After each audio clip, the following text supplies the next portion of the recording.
Pemirsa, rangkaian pemilihan umum serentak 2024 sudah mulai berlangsung. Badan Pengawas Pemilu atau Bawaslu mulai melakukan kajian dan pemetaan indeks kerawanan pemilu serentak 2024. Lalu bagaimana antisipasi yang dilakukan oleh Bawaslu untuk menekan kerawanan pemilu? Berikut wawancara Reno Reksa dengan Ketua Bawaslu RI Rahmat Bagja.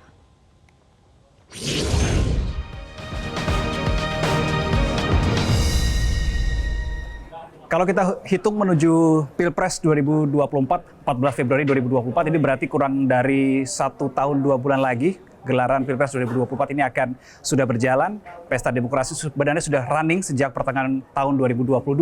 Maka yang menjadi sorotan adalah bagaimana fungsi dari Badan Pengawas Pemilu Republik Indonesia.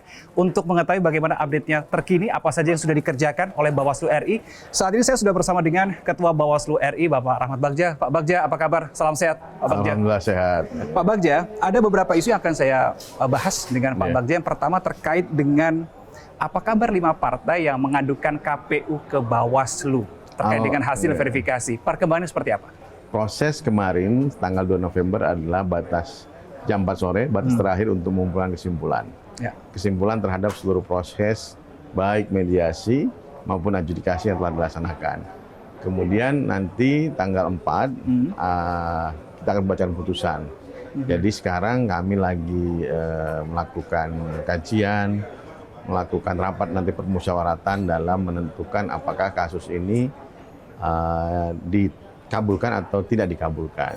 Permohonan sengketa proses baik dari 5 partai tersebut. Ketika tidak dikabulkan, maka proses yang KPU kami anggap tidak ada permasalahan dalam SK KPU mengenai atau berita acara mengenai verifikasi administrasi. Kemudian kalau ada dikabulkan, maka ada permasalahan SK. Oleh sebab itu kita akan lihat nanti bentuk putusannya seperti apa. Pak Bagja, hal lain yang juga menjadi sorotan adalah terkait dengan peta kerawanan, mapping kerawanan pemilu 2024. Saat ini sedang digodok oleh Bawaslu, indeks kerawanan pemilu. Seperti apa Pak sampai dengan saat ini perkembangannya? Kami sedang melakukan kajian dan juga pengumpulan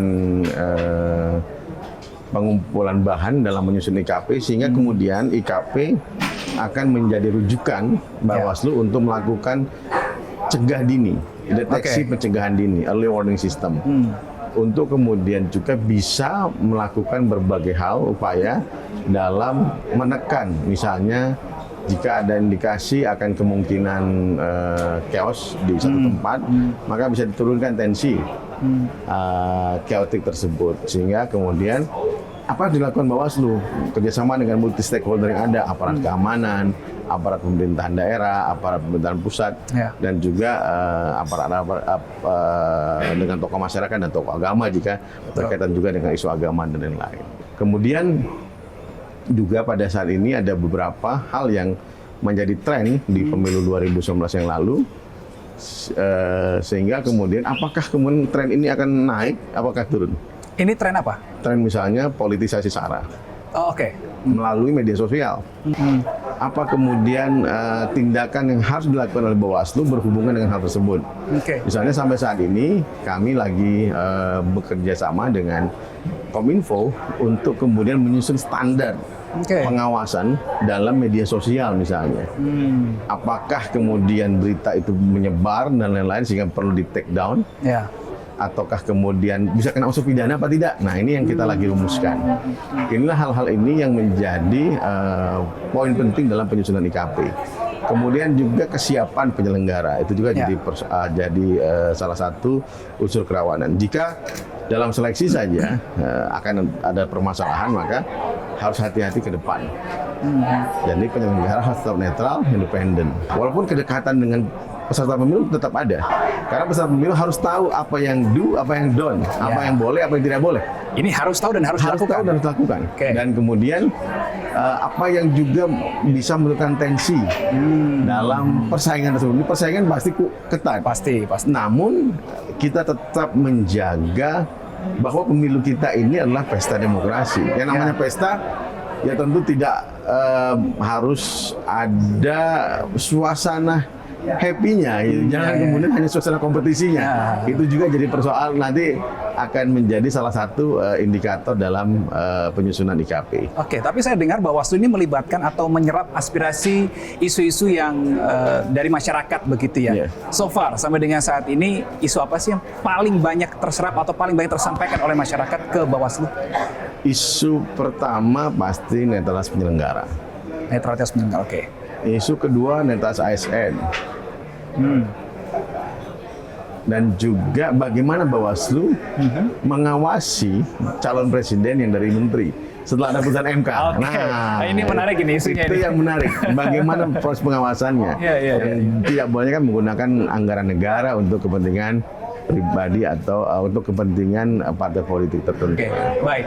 Permasalahan berikutnya Pak Bagja, ini kan Indonesia ini kan sangat luas ya, 34 provinsi. 37 sekarang. 37 provinsi, kemudian sudah dengan karakter wilayahnya masing-masing. Tentu ketika ada, meskipun masalahnya sama, dengan karakteristik masing-masing tentu penyelesaiannya juga bisa jadi berbeda. Terakhir bagaimana Bawaslu akan menyikapi hal ini? Pertama, kita juga harus melihat beban KPU. Ya. Bawaslu hadir untuk mengawasi proses yang ada sebagai mitranya KPU dalam menyelenggarakan pemilihan umum yang langsung membesarkan jujur dan adil. Oleh sebab itu, dengan pemilu yang kompleks seperti ini, dibutuhkan juga kinerja pengawas yang lebih baik dan kinerja KPU, penyelenggara pemilu yang lebih baik lagi. Baik, kita tentunya mendukung terus bagaimana fungsi yang dijalankan oleh teman-teman di Bawaslu Republik Indonesia mengawal tentunya menciptakan pesta demokrasi yang sehat, yang happy tadi ya di tahun 2024. Terima kasih Pak Rahmat Bagja, Ketua Bawaslu Republik Indonesia sudah bergabung sama kami. Pemirsa, itu tadi wawancara saya bersama dengan Pak Rahmat Bagja, Ketua Bawaslu Republik Indonesia, sebuah komitmen besar dibawa oleh Bawaslu RI untuk menciptakan gelaran pesta demokrasi yang tidak hanya sehat tapi juga happy tadi kalau kata Pak Bagja. Saya Rino Reksa pamit undur diri, salam sehat.